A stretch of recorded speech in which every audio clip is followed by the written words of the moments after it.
Okay, let's just dive straight into this. In the few seconds it takes me to say this sentence, the population of Indonesia is already shifting. But right now, at this exact moment, there are approximately 270 million people alive there. It's just a massive, almost incomprehensible number to try and wrap your head around. To actually put that staggering number into perspective, we're talking about more people than the entire populations of Russia, Brazil, and Japan combined. And the craziest part, they aren't living on some massive, unbroken landmass. They are scattered across a highly fractured archipelago made up of over 17,000 different islands. So, welcome to The Explainer. Today, we're unpacking a modern marvel. We're going to look at exactly how Indonesia pulled off the impossible, managing to build a functional, thriving society with more people, across more diversity, in way less time than almost any other country on the planet. Here is how we're breaking it down today. First, the sheer scale of Indonesia. Then, how the population exploded. Third, managing 270 million people. Fourth, the urbanization challenge. And finally, the demographic ticking clock. Starting right off with Section 1, the scale of Indonesia, the blueprint of a giant. The population density we're talking about here is just extreme. Get this, 57% of the entire population, so roughly 150 million people, lives entirely on the island of Java. To give you some context, Java makes up only 7% of Indonesia's total land area, and it's basically the size of New York State. So it's kind of like packing half the entire US population into one single medium-sized state. Zoom out to the global stage, and Indonesia sits as the fourth most populous country in the world, right behind China, India, and the US. It's roughly equivalent to the entire European continent. Just let that sink in for a second. An entire continent's worth of humans, packed primarily onto just a handful of major islands. Moving on to Section 2, how the population exploded, going from 70 million to 270 million. What we're looking at here is honestly one of the most dramatic demographic transformations in modern history.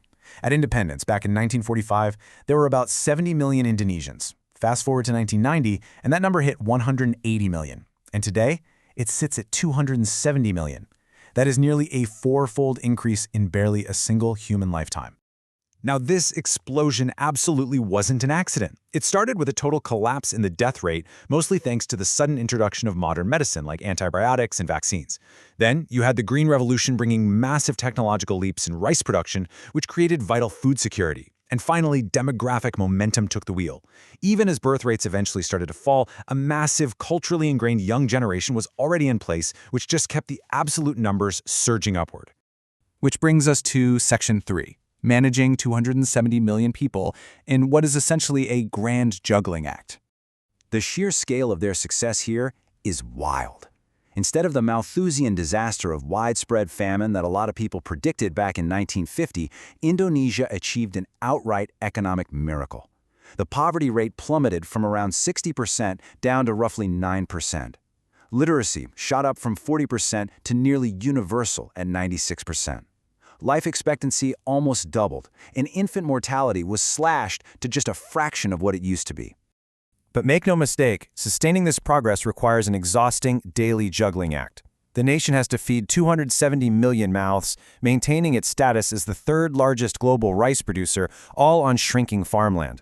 They've expanded electricity from near zero at independence to roughly 99% access today, and they're coordinating all of this across 17,000 disconnected islands while keeping the peace among 300 distinct ethnic groups who speak over 700 languages. Honestly, the logistics alone are enough to give anyone a massive headache.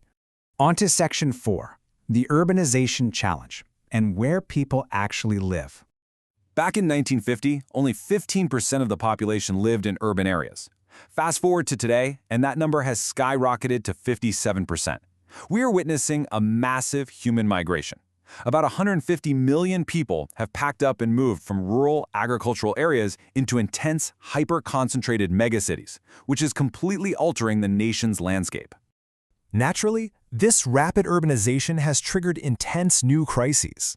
We're talking about severe housing shortages that create vast urban slums, crippling traffic congestion, inadequate water systems, and stark social inequality. If you look at the Jakarta metropolitan area, its infrastructure is literally buckling under the weight of 34 million residents. They are simply running out of physical space and resources in these concrete jungles. And that leads us to our final section, Section 5. The demographic ticking clock and the 21st century sustainability test. So Indonesia's future really hinges on this concept of the demographic dividend. It's a temporary window where a country has a massive working age population compared to dependents, children and the elderly. It is basically a golden ticket for explosive economic growth. But here's the catch. Indonesia only has about 10 to 15 years left of this dividend before the window slams shut completely. And why is that window shutting? Because birth rates have plummeted to roughly 2.1 children per woman, meaning Indonesia is aging incredibly fast. In a remarkably short period of time, they are shifting from a vibrant young workforce with a median age of 31 today to a massively elderly population with a projected median age of 42 by the year 2050. So the nation is facing this ultimate, existential sustainability test. Can Indonesia secure enough infrastructure, fund the exploding healthcare costs of an aging society, and transition to green energy before their population peaks at around 280 to 290 million? They are in an absolute race against time here, fighting dwindling arable land and extreme climate vulnerability.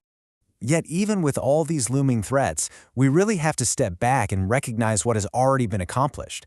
Taking a fractured, developing archipelago of 70 million and transforming it into a functioning, thriving nation of 270 million is an unprecedented triumph. It is truly one of humanity's greatest demographic achievements. As we wrap up this explainer, I want to leave you with a thought. Can Indonesia actually sustain its population in the 21st century? Because what Indonesia figures out next won't just shape their own destiny, it's going to shape the future of our entire planet. As the world marches toward 10 billion people, can this hidden giant continue to defy the odds and show the rest of us how it's done?